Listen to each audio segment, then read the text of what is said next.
O colunista Manuel Alcântara está acompanhando os depoimentos dos investigados no caso do Banco Master. Manuela, a gente já trouxe hoje as informações que você trouxe na coluna Manuel Alcântara. Queria saber, então, como é que foi essa manhã de depoimentos e quais são as expectativas, já que, como você trouxe na coluna, esses depoimentos podem trazer aí uma mudança nas investigações e fazer com que as investigações voltem para a primeira instância. Me conta um pouco. Oi, Rafa, boa tarde a todos que nos assistem. Então, Rafa, a Polícia Federal começou a ouvir aí o que vai ser um grupo de 8 pessoas, né, no âmbito dessa investigação do caso Master, né? O caso Master é aqui no STF, o relator é o ministro Dias Toffoli. Eles é apurado aqui dentro de uma reclamação da defesa de Borcaro, inclusive, o caso chegou aqui no STF por uma reclamação da defesa de Daniel Borcaro, dono do Banco Master. Eles apuram irregularidades na tentativa de compra do Banco Master pelo BRB. Então, hoje, a pedido do ministro Dias Toffoli, a PF começa a ouvir essas 8 pessoas. O primeiro a ser ouvido foi Dario Osvaldo Garcia Júnior. Ele é ex-diretor financeiro do BRB. Ele começou a ser ouvido mais ou menos por volta de 8h10 e ali pelas 10 horas da manhã o depoimento dele já havia terminado. Eu conversei com o advogado do Dario e ele só falou que ele respondeu a todas as perguntas da PF, né, não se absteve de falar nada e, em seguida, foi embora.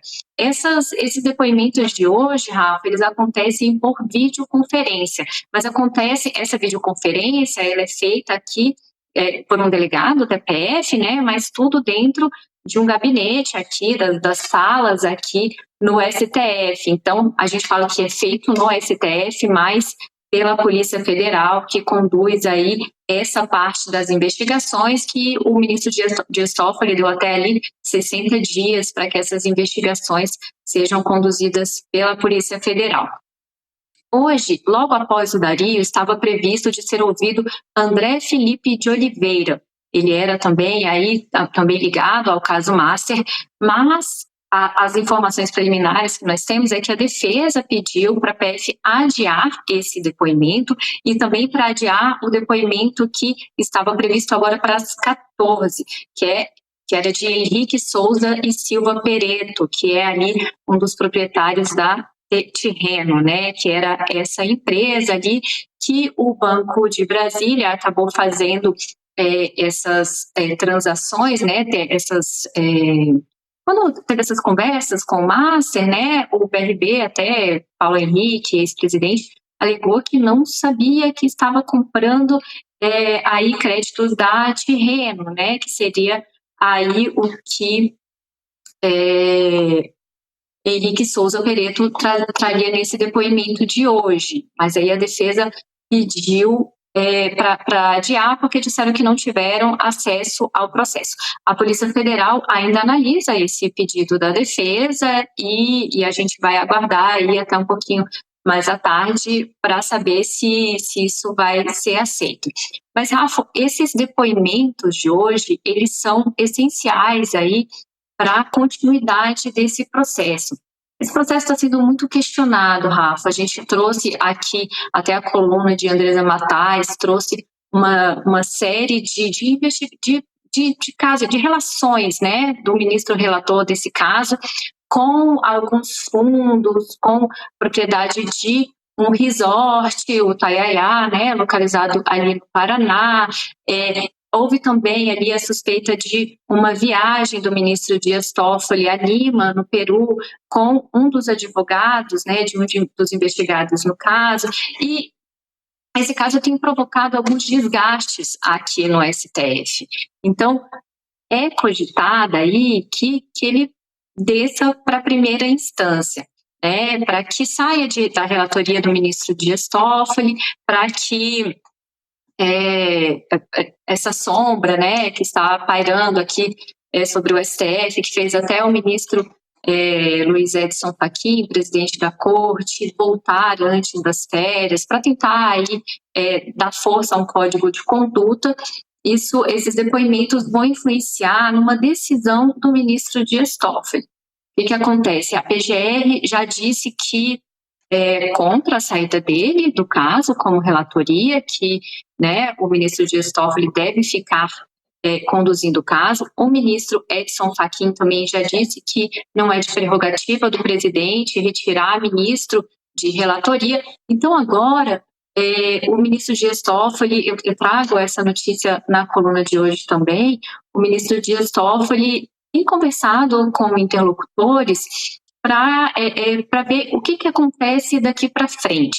Esse caso, Rafa, ele está sendo mantido no STF porque a defesa de Boccaro entrou aqui no STF com essa reclamação, alegando a suspeita de um parlamentar, né? Seria o deputado João Carlos Bacelar. João Carlos Bacelar aparece ali em dos documentos de busca e apreensão da Polícia Federal, logo na primeira fase da Operação Compliance Zero, ainda em 2025, e aí veio para o STF. Por quê? Porque os parlamentares com prerrogativa de foro têm que ter seus casos analisados no STF. Então, Dias Toffoli agora está aguardando esses depoimentos, ele vai ver o que cada um dos diretores, empresários, todos que forem ouvidos agora pela Polícia Federal, se eles vão falar sobre o envolvimento de mais parlamentares ou se alguma prova vai concretizar a participação de Bacelar. Porque até agora é só uma citação mesmo, né, nessa busca e apreensão da Polícia Federal de um deputado, e não tem nenhuma prova que leve essa relação de Bacelar com o Banco Master, né, e essas transações aí da compra do Master pelo BRB, que mantenha esse foro dentro do STF. Então, isso pode até ser uma saída aí para o ministro Dias Toffoli levar de volta esse caso para a primeira instância, o caso do Master, né, e essas relações aí de prejuízo ao sistema financeiro, né, e de fraude também que são analisadas, elas estavam na Justiça de São Paulo e também na Justiça Federal, TRF1, que fica aqui em Brasília. Então, a partir de uma análise do ministro, e é só ele que vai decidir isso, Rafa, o ministro Dias Toffoli vai decidir se ele fica no caso ou se ele sai do caso.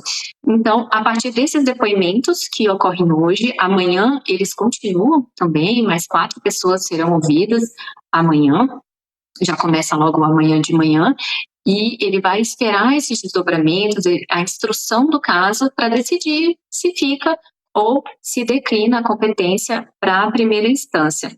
Agorinha, Rafa, o ministro Gilmar Mendes, que é o decano aqui do STF, publicou no X, na rede X, dizendo, novamente defendendo o ministro Dias Toffoli, né? Na semana passada ele falou sobre essa questão da PGR, né, ter reconhecido a legitimidade do ministro Dias Toffoli à frente do caso. Ele acabou de publicar aqui um tweet no X dizendo que o ministro Dias Toffoli tem uma trajetória pública marcada pelo compromisso com a Constituição e com o funcionamento regular das instituições.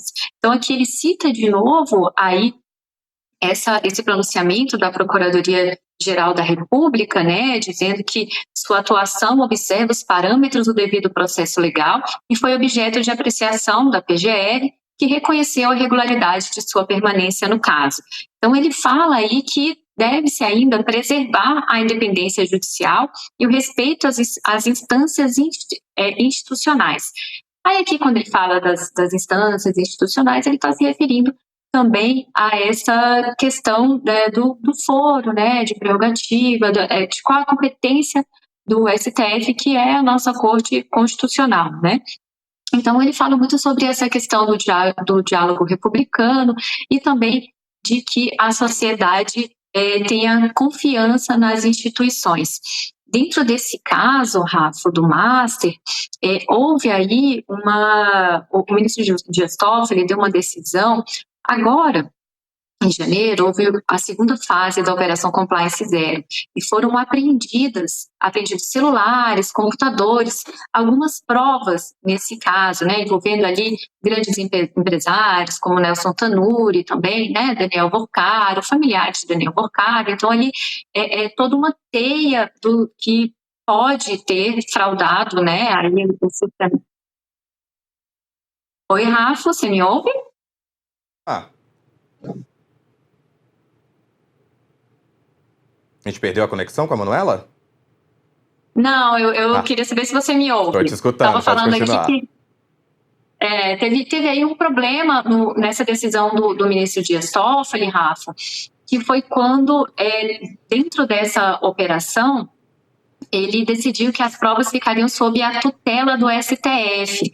Então, a previsão era que as provas, a primeira decisão do ministro Dias Toffoli era que as provas ficassem lacradas aqui no STF para posterior análise, mas isso deu uma repercussão muito ruim, e aí veio um pedido da Polícia Federal para que os peritos da Polícia Federal pudessem analisar essas provas, e em seguida já a PGR também falando, olha, se não puder ficar com a Polícia Federal, envie para a PGR essas provas, e Dias Toffoli mandou para a PGR, né, para a PGR analisar tudo que foi encontrado ali dentro desses celulares, dessas mídias e das nuvens também. Só que isso pegou mal, Rafa, porque quem faz essas análises é a Polícia Federal, são os peritos da Polícia Federal que fazem essas análises de dados. Então, depois de uma terceira decisão, o ministro Dias Toffoli colocou 4 peritos da confiança dele para analisar essas provas junto à PGR. E aí hoje, o diretor-geral da Polícia Federal, André Rodrigues, estava ali num evento, né, de concurso, de novos concursados da Polícia Federal, e ele frisou bastante, ele foi questionado pelos jornalistas sobre essa questão, né, sobre a independência da Polícia Federal, sobre a atuação, de como que estava isso, se a Polícia Federal via a decisão do ministro Dias Toffoli como uma decisão que tirava ali a autonomia, né, da Polícia Federal. E André Rodrigues falou ali, junto aos novos concursados, que a Polícia Federal é uma instituição de Estado que não protege nem persegue ninguém. Ele não quis comentar diretamente essa questão das decisões do ministro Dias Toffoli, mas ele falou, ele foi bem enfático, ele falou que a Polícia Federal é uma instituição de Estado e tem autonomia. A PF combate o crime organizado sem olhar para matiz político, para a estrutura social e econômica, para nenhum outro critério que não seja a Constituição e a lei. E aí, André Rodrigues continuou dizendo que as investigações seguem o seu curso normal e disse que esses peritos que atuam junto à PGR já tiveram acesso aí ao que estava nos celulares, nas nuvens, nos aparelhos eletrônicos apreendidos nessa segunda fase da Operação Compliance Zero. Manuela, muito obrigado pela tua participação. Uma estreia, você aqui no Contexto, também estreia como colunista do Metrópolis, coluna Manuela Alcântara. Todas essas novidades a respeito do caso Master, esses depoimentos que estão acontecendo tanto hoje quanto amanhã, se acessa na coluna da Manuela Alcântara. Obrigado, Manu, pela tua participação.